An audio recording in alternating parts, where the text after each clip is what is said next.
స్తోత్రాలు చెల్లించుకుంటున్నాం. ఈ సాయంకాలం సమయంలో మీ పాదాలు మొదలుపెట్టుకుంటాం. సైతం దురాత్మ వేసినామని అంతకంటే సైతం దూరపరిచి పరశురాత్మ సంచరించి యాభై చెట్టు మీ రక్తం శక్తి కొంచెం మీరు కావలించండి. ఇగో దేవా తండ్రి సేవకుడు తన దయసే దేవా అందరూ సిద్ధపడి త్వరగా రానంతకు దయసే పళ్ళు ముగించుకొని రానంతకు దయసే మర్చిపోతే మీ జ్ఞానాన్ని జ్ఞాపకం తీసుకొచ్చినప్పుడు దయసే సూత్రాలు వందనాలు చెల్లిస్తున్నారు. తండ్రి కృప ప్రార్థనలోను పాటలలోను దేవా తండ్రి కృప ఆరాధనలోను కీర్తనలోను దేవా నిర్దేశంలో సాక్షికాల్లో మీరు ఉన్నారు. దేవా తండ్రి మీ మహిమాతో మాట్లాడి దయసే దేవా సొంత మాటలు కాకుండా మీ మాటలు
ఎవరైనా కాబట్టి మనం ప్రార్థన మరి మన ప్రార్థన దేవుడు ఆలకిస్తున్నాడు. ఫలాని వ్యక్తి ఫలానా సారమ్మ ఫలాని ఎనర్జీ ప్రార్థన చేస్తున్నారు అనేసి దేవుడు గంధంలోనే ఆయన రాసుకుంటారనమాట. మనము ఉదయం లేచి ఎక్కువ లేచి అంటే ఎప్పుడు 3 గంటలకి 4 గంటల సమయం ఆయన దూతలు తిరిగే టైం అంటది. ఓవి ఖరాబ్ వస్తుంది ఆయన దూతలు తిరిగే టైం అది. ఎవ్వరు తెరవరు, ఆయన దూతలే తిరుగుతాయి. కానీ మన ప్రార్థన ఆలకించినప్పుడు మనం ఎంతైతే శుద్ధిస్తున్నామో ఎంతైతే ఆరాధిస్తున్నామో ఎందరి కొరకైతే మనం ప్రార్థన చేస్తున్నామో ఎందరి కొరకైతే యజ్ఞాపనలు మనం చేస్తున్నామో అవన్నీ కలిపి దేవదూతలు ఏం చేస్తాయి, 2 తిరుగుతారంట. ఆ 2 మరి ఆయన బుట్టలతోటి తీసుకొని వెళ్తాయి. కానీ ఒకరు స్థితులు శైలిస్తుంటే ఒక బుట్ట నిండుతుందంట, ఒక బుట్ట నిండదంట. మరి ఇది నాకు దేవుడు నాకు తెలియదండి. ఇది నాకు అది ఎంతో విలువైన నాకు చూపివే జీవమే లేని నాలోని జీవము నింపుటకు నీ జీవితాన్ని ధారపోసితివే. నీది శాశ్వత ప్రేమయ నేను మరచిపోలేనయా. ఎన్ని యుగాలు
వారికి నేల మీద పడి ఉన్నారు. మనము లేచి చక్కగా నిల్చుచున్నాము.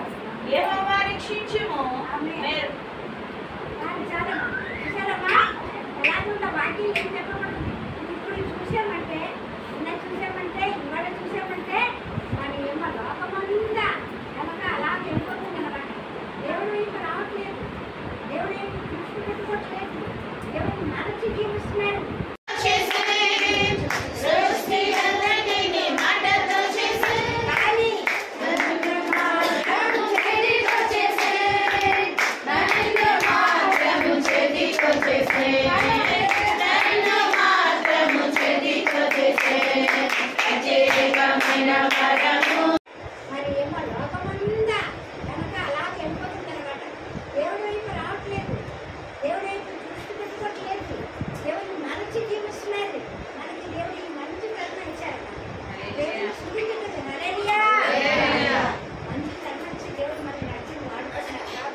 ప్రత్యేకమైన వరము యేసయ్యకు ప్రత్యేక